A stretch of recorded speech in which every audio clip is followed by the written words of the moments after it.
The air in the funeral home was too still. It was too heavy, like even breath might disturb the sorrow. Malik stood on tiptoe beside the mahogany coffin, his small brown fingers gripping the polished edge as he peered inside. His father, Jamal, looked like he was only asleep, his skin smooth and still warm in Malik's memory. The soft organ music whispered in the background, the candles casting long shadows across the walls. People murmured behind him, but Malik heard only the soft buzz of the phone in his hand. It was his father's phone. Vanessa had let him hold it because he missed him so much. The screen glowed gently with a slideshow of family pictures. Jamal laughing in the park, Malik on his shoulders, Christmas morning smiles. Malik tapped it once to skip a photo and blinked away sudden tears. "I miss you." "Daddy," he whispered, his voice barely more than a breath. "I'm gonna be brave, just like you said." The phone slipped. He didn't mean to. His hand just trembled the wrong way, and the phone, warm with memories, tumbled from his fingers, bounced softly off the white silk lining, and landed on his father's chest with a muted thump. Gasps cut through the quiet. Someone reached out instinctively, but stopped. The mortician, Mr. Hughes, froze mid-step near the doorway, unsure whether to intervene or let the moment pass. Malik's lips parted in horror. I didn't mean to." He looked up at Vanessa, who stood frozen a few feet behind him, her eyes wide, her arms wrapped tightly around herself as though holding in a scream silence. Then the screen lit up again. Not the slide, so something else. A banner notification stretched across the top. "Unsent voice memo draft saved yesterday, 2:14 a.m. Mr. Hughes blinked. Malik didn't understand what it meant, but Vanessa took one sharp step forward, her eyes locked on the screen like it had come alive. "Whose phone is that again?" Mr. Hughes asked softly. Vanessa's voice was hoarse, but Hughes looked at the coffin, confused. "It was with him when he came in?" "No." Vanessa shook her head slowly. "It was ... in my bag." No one moved. The soft blue light of the screen dimmed, then faded. The room fell back into shadow like nothing had happened. But something had. Vanessa moved closer, knelt next to Malik, and brushed a trembling hand over Jamal's shoulder.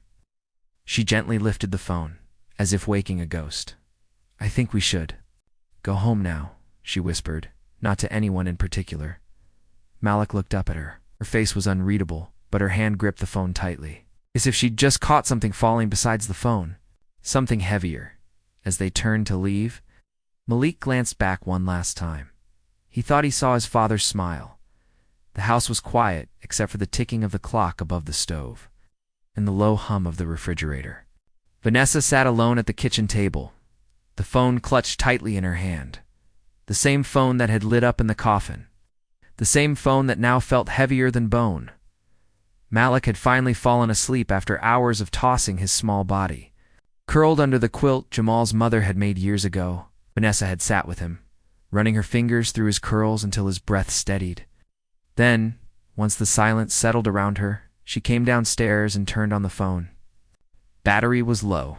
The screen flickered to life. No passcode. No. Jamal had never believed in locking things from the people he loved. She opened the voice memo app on instinct, and there they were. 38 drafts. None sent. Each one marked by a date. A time, some just 30 seconds. Others as long as 10 minutes. The oldest was from 3 months ago. The most recent yesterday, 2:14 a.m. Her fingers hovered above the first one. She tapped play. "Hey V, if you're hearing this, I probably didn't have the guts to say it out loud. Double quotes his voice. Hole. Oh. I'm just tired, baby. But I don't want you worrying. I just need to let things out somewhere. Maybe it's stupid." She covered her mouth, fighting a sound that wasn't quite a sob. She played the next one, then another. At first, they were love letters. Quiet confessions about missing dinners because of work. Little things he forgot to say. Apologies for being distant. Then something shifted. I think they're setting me up, V. I can't prove it yet. But the reports they're asking me to sign, they're wrong. I double-checked everything, but it's like they're planting errors, making me look sloppy. Her hand trembled. They moved my desk. Again, no explanation. Just told me someone else needed more visibility. I've been here 7 years. That guy started 2 months ago. She paused the memo and stared into the dark window, her reflection staring back. Her heart pounded louder than the fridge now. She skipped to one marked 2 weeks before his death. I caught Paul reading my emails. He laughed when I asked him. Why? Said, just making sure you're staying aligned. Said it like a joke, but it didn't feel like one. Another memo. HR said there's no pattern, no discrimination. Just a misunderstanding. But why am I the only one who's misunderstood this often, huh? Vanessa pressed her forehead to the table, the phone still playing beside her. Jamal's voice poured out like something sacred and bleeding. I just want you to remember, I tried. I really, really tried to stay afloat. The screen dimmed again. Vanessa stared at it as if it might offer more, an answer. A way to undo whatever had already begun unraveling. She sat up slowly, her face wet with tears. She hadn't just buried a man. She might have buried the truth with him. Vanessa didn't sleep. She sat at the kitchen table until dawn. The phone plugged into the wall beside her, Jamal's voice playing softly through a pair of headphones. The memos continued like a thread, unraveling each one looser, more frayed, more raw than the last. They posted the job again. The promotion they told me I wasn't ready for? Guess who got it? Connor, fresh out of grad school. I trained him V. The audio crackled. A breath. I didn't even get an interview. Vanessa squeezed her eyes shut. She remembered the night Jamal came home late, face tight, silent.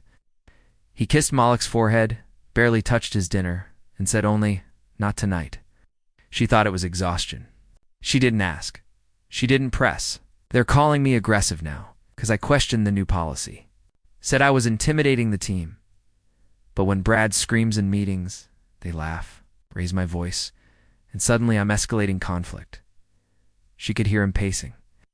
His breath rushed faster in this one. The next few messages were shorter, clipped, filled with half-finished sentences and long pauses. I keep waking up at 3 a.m., head pounding. I feel like I'm drowning. Vanessa's hand tightened around the base of her coffee mug. Empty hours ago, but she clung to it. Like an anchor.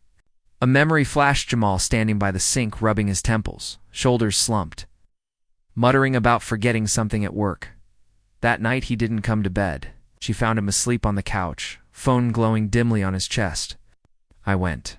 To HR again today? Laid everything out?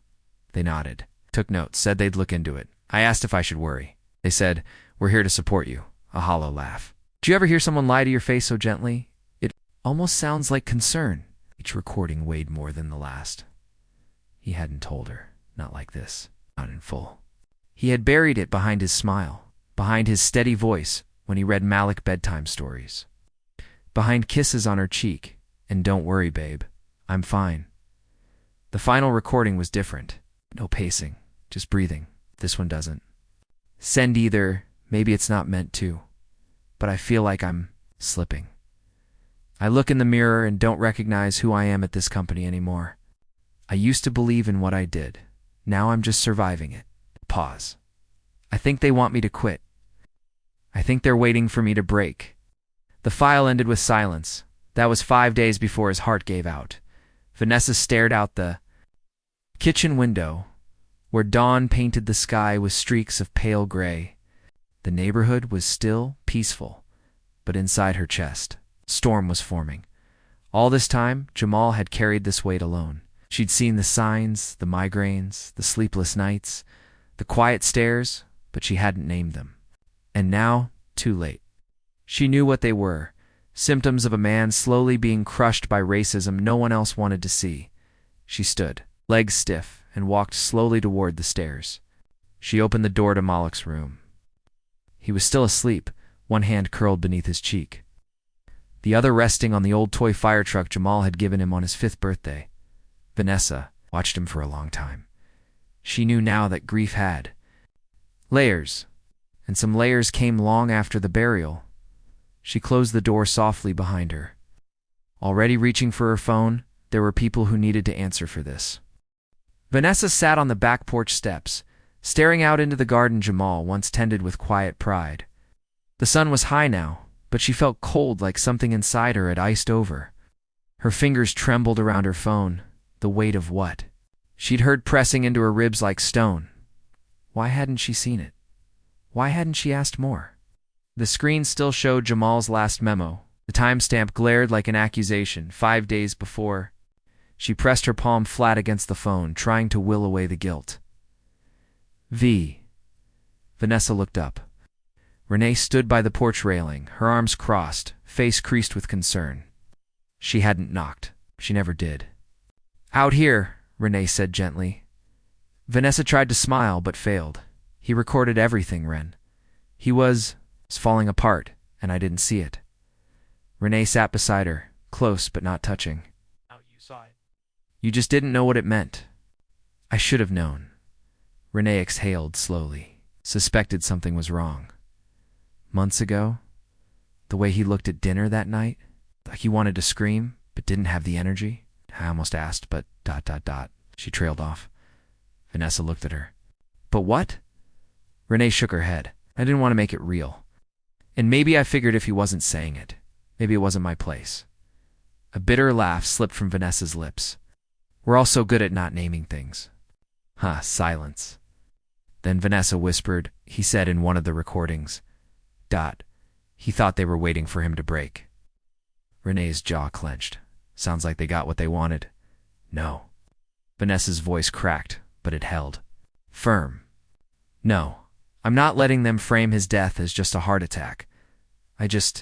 She broke off, covering her face. "Say it," Renee urged. "I don't know how to protect Malik from this. From knowing. From what happens when you go. Up against people like that." Renee placed a hand on her sister's back. "Then don't go up alone."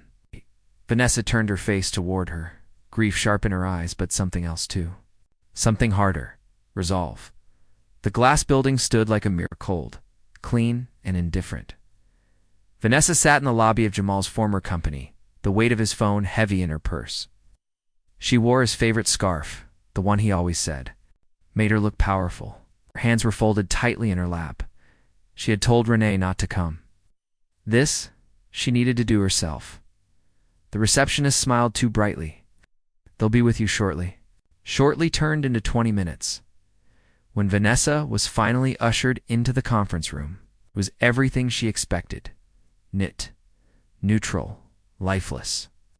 2 chairs, a pitcher of water, a sterile centerpiece of artificial succulents. A gray blazer entered and extended her hand. "Hi, Mrs. Green.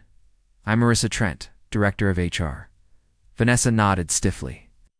"Thank you for making time. I want to start by saying how deeply sorry we are for your loss," Marissa began, her voice smooth and practiced. "Jamal was a valued member of our team." Vanessa met her eyes. "Then I assume you've heard the voice memos?" Marissa blinked. "I'm sorry." Vanessa reached into her purse and placed the phone on the table. She opened the audio app, selected one titled June 3rd, Meeting Aftermath, and hit play. "I asked why Connor was presenting my report, Nand.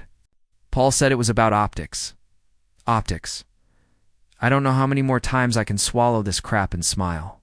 Vanessa didn't look away. She watched Maurice's expression carefully, how her mouth tensed slightly, how her gaze flickered to the phone and then back up with calculated calm. "I understand this is upsetting," Marissa said once the audio stopped. "But I want to be clear.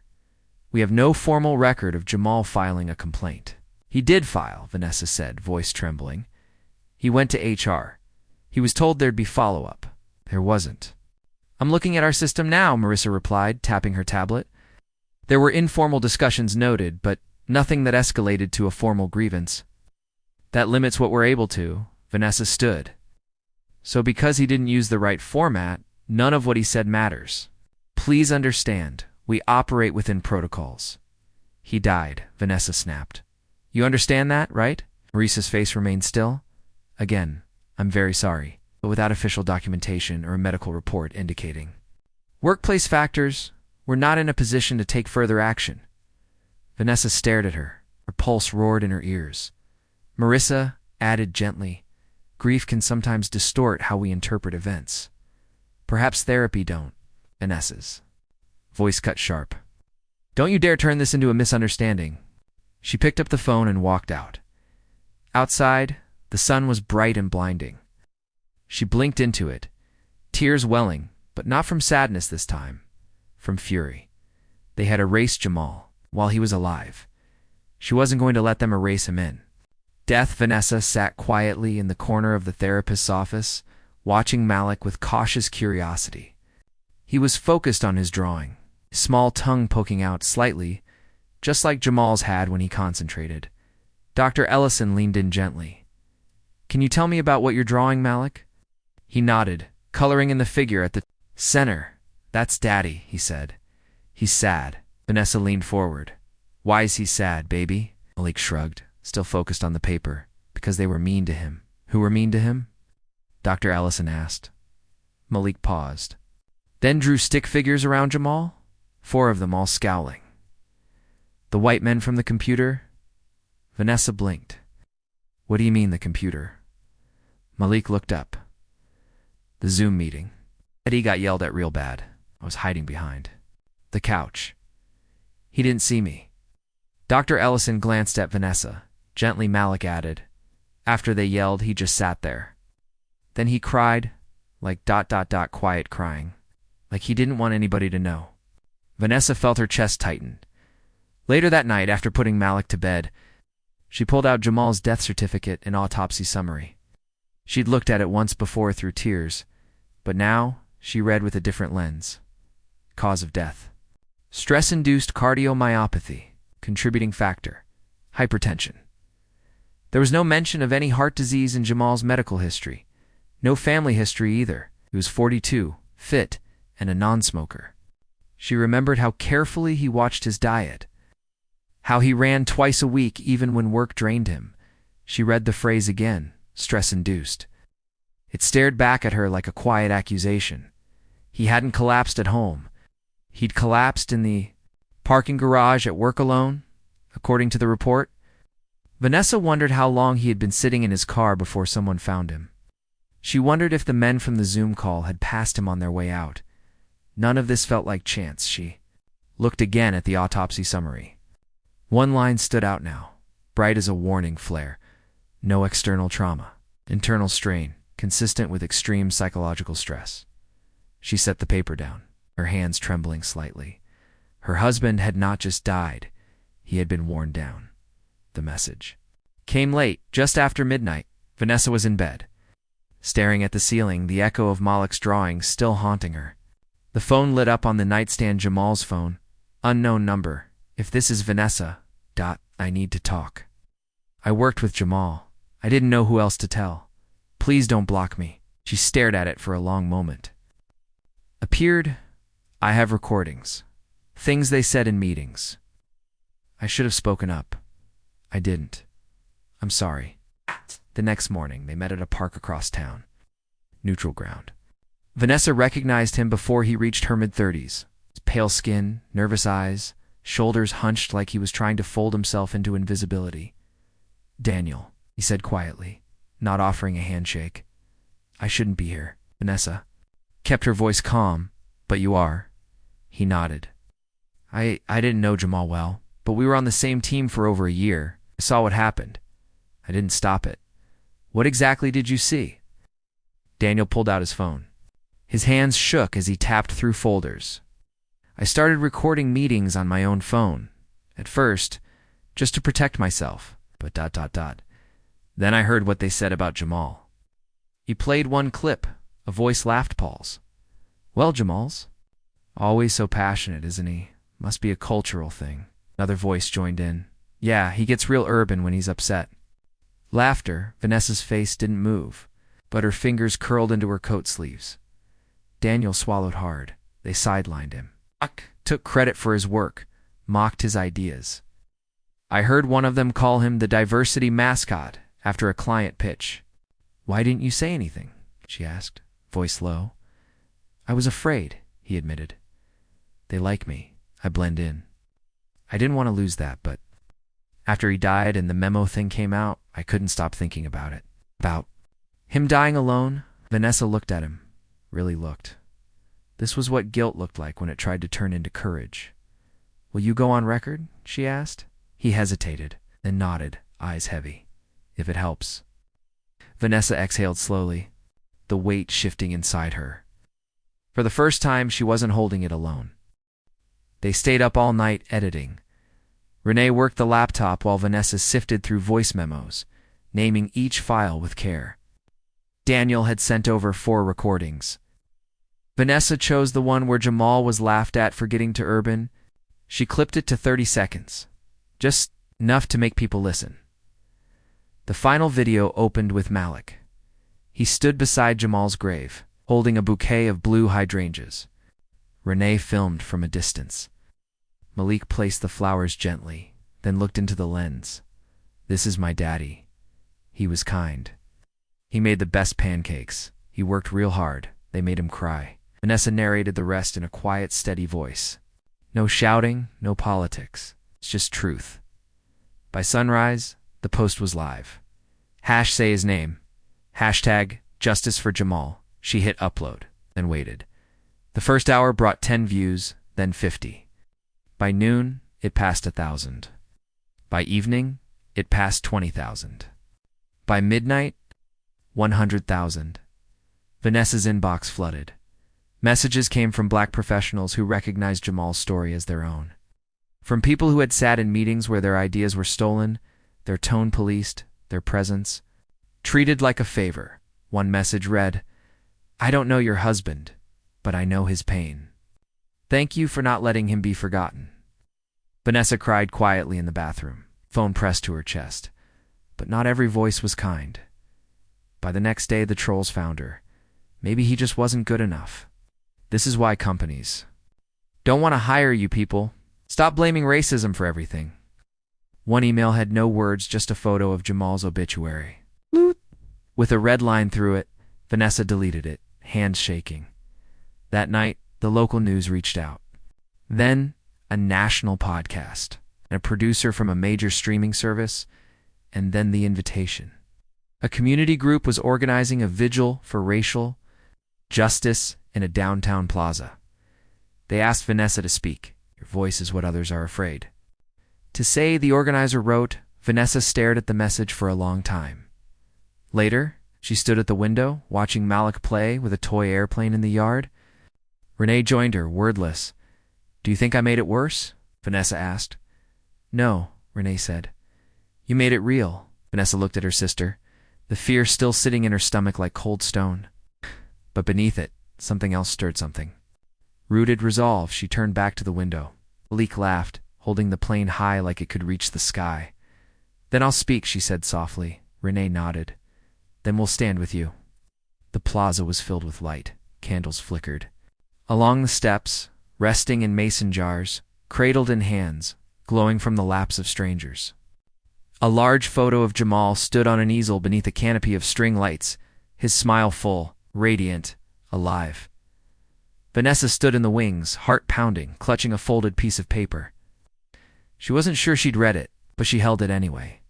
People gathered slowly, old college friends of Jamal's.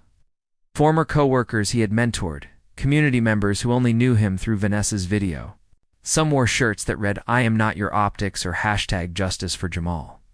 Others just came quietly, with hands in their pockets and stories in their eyes. Malik sat beside Dr. Ellison, holding a piece of construction paper. His poem. The organizer took the mic first. The local black pastor followed with a prayer not for vengeance, but for truth. Then it was Malik's turn. He walked up, small and steady, the paper shaking only slightly in his hands. "My name is Malik," he said. "This is my poem." Cleared his throat and read, "My daddy was a star. He helped people. He listened. He worked hard. Used to say, even when they don't see you, shine anyway. I think he shines now, just somewhere higher." The crowd went still. Malik bowed and walked back to his seat. Dr. Ellison hugged him. Vanessa stepped up next. She looked out at the faces, some familiar. Most not tan took a breath. Jamal was more than what happened to him, she said. He was a father, a son, a husband, A man who sang too loud in the kitchen and folded laundry wrong on purpose so I'd do it instead. Soft laughter rippled through the crowd. He didn't die because he was weak. He died because he carried too much for too long and no one helped him lift it. She paused. But we are lifting him now. With memory, with voice, applause, a few cheers. But mostly silence, the reverent kind. No coffin, no casket. Just Jamal's face beaming in light, surrounded by those who now refused to let him disappear. Vanessa stepped down and took Malik's hand. The phone buzzed again. Jamal's old phone now kept in Vanessa's nightstand drawer tucked. Beneath Malik's drawings and the funeral program from the vigil, she hadn't turned it off. Part of her couldn't. It still held his voice, his breath, pieces of him too sacred to erase. The text came from an unknown number. Hi, I worked with Jamal. I saw what you posted. I never said anything, but I should have. If you're collecting statements, I want to help. I'm not the only one. Vanessa read it twice.